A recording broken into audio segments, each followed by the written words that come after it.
Did Ten Hag make a dig at the Glazers and the board in his recent interview after Manchester United beat Sheriff 2-0? Lots of speculation about Jim Ratcliffe coming in. Manchester United all of a sudden seem to be spending in January. Is this a way to distract fans? Ten Hag also talks about Rafael Varane, how he's a real leader in defence, and talks about how much he loves the Varane-Martinez pairing. It seems unless there's an injury, Maguire's days at Man United could be over. The media have come out and said that Ronaldo is unhappy at Man United and doesn't want to be here, but Ten Hag said that's all lies and Ronaldo is 100% committed to the project. Hello and welcome back to Alice Talks Football and welcome back to a video on the channel. Manchester United beat Sheriff 2-0 last night in Europa League and we saw some very good performances from certain players yet again under Ten Hag, and Ten Hag did a post-match interview after the match where it seems he took a little bit of digs at the board or the Glazers, or more of a sly, subtle indication that the structure of the club needs to improve. He then spoke about how good Martinez and Varane is and how Varane's such a good leader and how he organises the defence. You know, is there suggestions the end of Maguire could be near? And Ten Hag also talks about Ronaldo and how Ronaldo impacts the squad and says lots of positive things about his relationship with Ronaldo, yet again proving the media go out there and lie about Cristiano Ronaldo. So let's get into what Ten Hag said, let's get into some of the Glazer out stuff, let's get into news that they are going to invest in January and Ten Hag's going to be given 70 million to spend in January and more. So hit that like button, subscribe down below if you're new, share the video and let's get into it. So we'll start this video getting into what Ten Hag had to say specifically about Ronaldo. He said Ronaldo needed that goal. Many times he's come close, but he wanted that so much. We are so happy for him and the team wanted to bring him a goal. You know that Ronaldo will score the penalty. He said that Ronaldo is really close. When he gets more fitness, he will score more. He's totally committed to this project, totally involved. He also has connections that are coming around him and he is constructing connections, so I'm happy with that. So there's a lot of stories about Ten Hag not wanting Ronaldo, and Ronaldo not wanting to be here, la-di-la-di-la, why is Ronaldo on the bench, all of that. Ten Hag has come out and said that Ronaldo is totally committed to Manchester United. He said that Ronaldo needed that goal. He's happy Ronaldo got that goal. And he said that, you know, as Ronaldo goes on, he gets more fitness, he spends more time with the team, he will score more goals. A lot of reports are saying that Ronaldo, because he didn't go on pre-season and missed quite a few weeks of training, he's a little bit behind on learning what Ten Hag's system is. And one of the reasons Ronaldo's not playing is because he hasn't learnt what Ten Hag's system is, whereas Alanga has. And he's saying that, you know, as Ronaldo gets more fitness, as he plays with us longer, he'll build connections, will link up as a team more, he'll score more goals. But that is Ten Hag coming out, for me, just reminding everyone that Ronaldo's totally committed to the project. I've got a video coming out tomorrow, which literally is what everyone said about Ronaldo in Man United training, exposing all the leaks, exposing the media for lying. And we all know that the Glazers, there was a lot of pressure on Glazers out. The Glazers then leaked and told their sources to put out loads of fake stories that Ronaldo was causing issues in Carrington in the dressing room, so fans would turn on Ronaldo and not the Glazers. But once again, players, Ten Hag, all coming out talked about how committed Ronaldo is in training, how good Ronaldo is in training. And just remember that, because they wanted to paint Ronaldo out to be this bad person in training that wasn't trying, that was causing issues. Ten Hag said he's fully committed to training.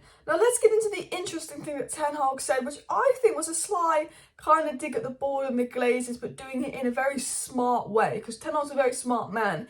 And, you know, the brilliant thing about BT was, unlike Sky, they weren't censoring the Glazers out protest. You could actually see the fans holding Glazer out banners. You could actually hear the Glazer out chant throughout the game, how brilliant the away fans were. And a lot of people forgetting that, you know, for the Arsenal game, there was Glazer out protest going on, but you wouldn't know if you were watching the TV because it's not got any coverage because, you know, the Glazers have probably told Sky not to cover it. And there's a lot of pressure on Glazers out, and the Glazers out movement is still ongoing. It might seem quieter, but that's because TV channels like Sky aren't showing it. But the fans are still having their say on Glazers out. Ten Hag could be in the stadium, he will be aware of that. And there's a lot of reports that the Glazers are going to spend money in January, with a 70 million budget being reported, and Ten Hag going to get money in January. And this is another attempt by the Glazers to silence us fans. They know there's a buyer in Jim Ratcliffe. They know there's fans still going to every game with Glazer out banners, Glazer out chants going on. They're going to try and silence us fans. So they're going to spend in January, according to reports. But I want to get into what Ten Hag said in his interview, which I think is a bit of a dig at the board and the Glazers. He said this: we will have many meetings. We have to improve the structures in and around the club. We will also look to the window in January or next summer already, but also have to improve our way of making plans. He said we've got to improve our way of making plans, we've got to look in the window. We've got to improve the structures in and around the club. He said that very smartly. We've got to improve the structures in and around the club. That is the board. That is the Glazers he's talking about. We need to improve everything around the club off the pitch. We need to invest, he's talking about looking in January. For me, I take that as Ten Hag taking a slight dig at the United board. Literally coming out saying we have to improve the structures in and around the club, improve the way of planning. I mean, he could be talking of structures like Old Trafford needs improving, which also would be a shot at the Glazer, but I think, Ten Hag's not going to do a Ragnick, he's not going to slag off players, he's not going to go in on the Glazers and say, oh, I wanted this player, and they said, no, he's new.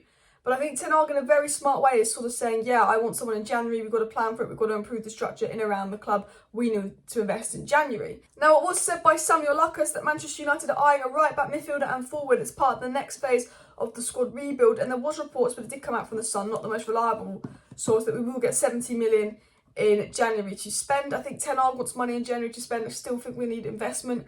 I think we're only spending in January if there's major injuries and the Glazer out protest is going on. If we're silent about Glazers out in January, they'll probably not spend.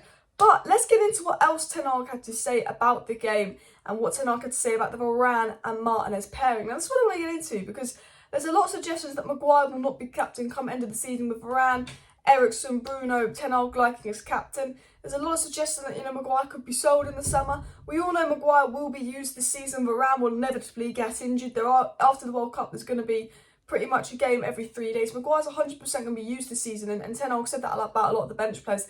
They will be used because there will be a period where we've got a game every third day. But there's a lot of reports that, Maguire's not in the long-term plans, and Ten Hag keeps talking about how Varane is a leader and how Varane organises the backline. He never said that about Maguire. And Ten Hag would never publicly come out and say anything bad about Maguire. He wouldn't want to affect confidence. But the way Ten Hag talks about Lisandro Martinez and Varane, for me, is a very strong hint that he's probably not the biggest rater of Harry Maguire. And I think Harry Maguire will lose captaincy come the end of the season and potentially be sold. But let's get into what Ten Hag said about the centre-backs.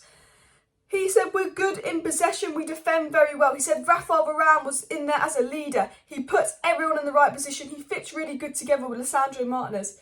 Ten Hag coming out talking about how Varane's a leader, he puts everyone together, he organises the back, and he works real well with Lisandro Martinez. When Maguire was in there as a mess, this isn't Ten Hag taking a dig at Maguire. Ten Hag wouldn't do that. But it's Ten Hag's sort of way of saying, when Maguire was in there, it was a bit of a mess. Varane's come in, he's been the leader, he's been the orchestra in the defence, he's organised the defence.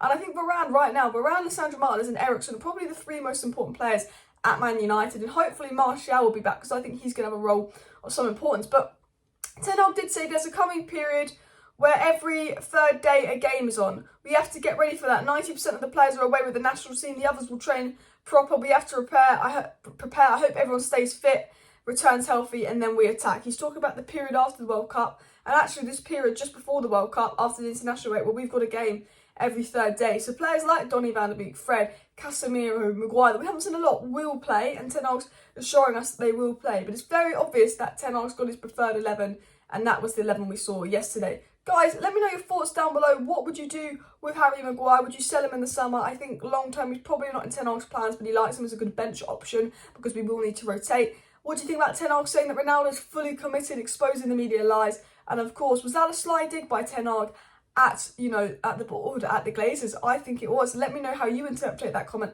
down below. Do subscribe because I will be back live tonight. See you then. Bye.